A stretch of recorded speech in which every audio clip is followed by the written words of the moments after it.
Today, we are diving into one heck of a story. It's about how a single powerful idea, born in the noisy factories of Europe, managed to spark a revolution that would bring a 300-year-old dynasty crashing down and completely reshape the 20th century. I mean, that's the big question, isn't it? And if you were living in 19th century Europe with the shockwaves of the French Revolution still shaking things up, it felt like everyone had a different answer. Do you trust the old ways and just tweak things a bit? Do you try to reform the system from the inside out? Or do you just tear the whole thing down and start from scratch? This was the massive debate that set the stage for one of the most dramatic upheavals in all of history. Okay, so here's our game plan. We'll start with this world buzzing with new ideas, which of course led to a major clash of visions. Then we'll see how socialism jumped into the ring as a new challenger. After that, we're going to zero in on why Russia became this unique boiling point. And finally, watch the revolution explode onto the streets. You see, the French Revolution didn't just topple a king, it shattered an entire worldview. Suddenly, the idea that society was this fixed, unchangeable thing was gone. For the first time, everything was on the table. People all across Europe started asking these huge questions like, who should actually be in charge, and how should we organize ourselves? And in response to all this questioning, three major political teams, you could say, emerged from the chaos, and each one had a completely different blueprint for what the future should look like. All right, so let's break it down. First up, you had your conservatives. They were all about tradition, respecting the past, and keeping power where it had always been, with the monarchy. Then you had the liberals. They wanted change, but, slow, gradual reform through parliaments. The catch, and this is a big one, they generally thought only men with property should get to vote. And finally, you had the radicals. They wanted to rip up the old blueprint entirely, create a government based on what the majority wanted, and they even supported the right for women to vote. But here's the thing. While all these groups were arguing about politics, a completely different kind of revolution was already chugging along, the Industrial Revolution, and it was creating a whole new set of problems so huge that none of these existing ideas really had an answer.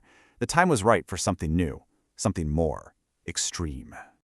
And don't get me wrong, there was incredible progress happening. I mean, new factories were popping up everywhere. Railways were crisscrossing the continent. Cities were booming.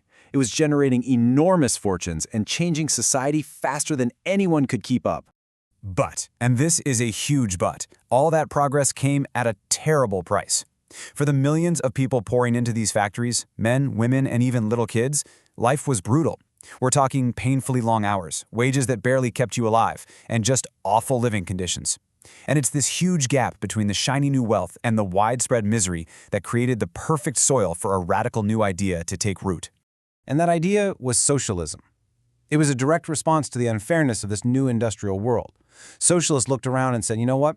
The problem isn't just a bad king or a few bad laws. The problem is the entire system. So for socialists, especially for thinkers like Karl Marx, the absolute core of the problem was private property.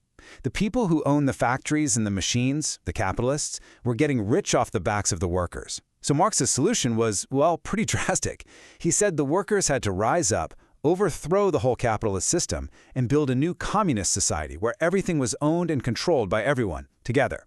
And by the 1870s, this wasn't just some theory in a book. Socialist parties were actually starting to get elected all across Europe. Now, here's the funny thing. You'd think the first country to have a full-blown socialist revolution would be an industrial giant like Britain or Germany, right? But nope, it happened in Russia, which was one of the least industrial countries in all of Europe. Why there? Well, because Russia was basically a perfect storm of misery. A mix of economic pain, political oppression, and just this deep, deep social anger that had been simmering for centuries. And sitting on top of this powder keg was one man, Tsar Nicholas II. Now, unlike other kings in Europe, his power was absolute. I mean, there was no parliament, no constitution that could really stop him. He ruled a massive empire based on his word alone. And the society he was ruling, well, it looked nothing like the rest of industrializing Europe. While other countries were all about factories and cities, Russia was still this gigantic, overwhelmingly agricultural empire. A staggering 85% of his people were peasants. Just let that sink in. And here's the kicker. They didn't even own the land they spent their entire lives working. It belonged to the wealthy nobles, the Tsar himself, or the church. And they hated it. All they wanted was the land. And that created this massive, constant source of tension just waiting to explode. In fact, it had already exploded once before, back in 1905. It was like a dress rehearsal for the main event. Workers' wages dropped, they held a peaceful protest, and the Tsar's troops opened fire on them, an event that became known as Bloody Sunday. That sparked a nationwide revolution, and the Tsar was forced to allow an elected parliament, called the Duma. But as soon as he got the situation under control, he basically just hit the undo button, dismissed the Duma, and made it clear he wasn't really willing to share any of his power. And then came the final straw, the one that broke the camel's back, World War I. For Russia, the war was an absolute disaster. By 1917, the country had suffered over 7 million casualties. 7 million. The army was completely broken. People had lost all faith in the government, and pretty much everyone blamed the Tsar. Which brings us to the bone-chilling winter of 1917 in the capital city, Petrograd. The whole empire is stretched to its absolute breaking point. All it's going to take is one little push. And that final push didn't come from some brilliant military strategist or a secret political plot. It came from hunger. The war had totally wrecked the food supply, and in the freezing cold neighborhoods where the workers lived, there just wasn't enough bread to eat.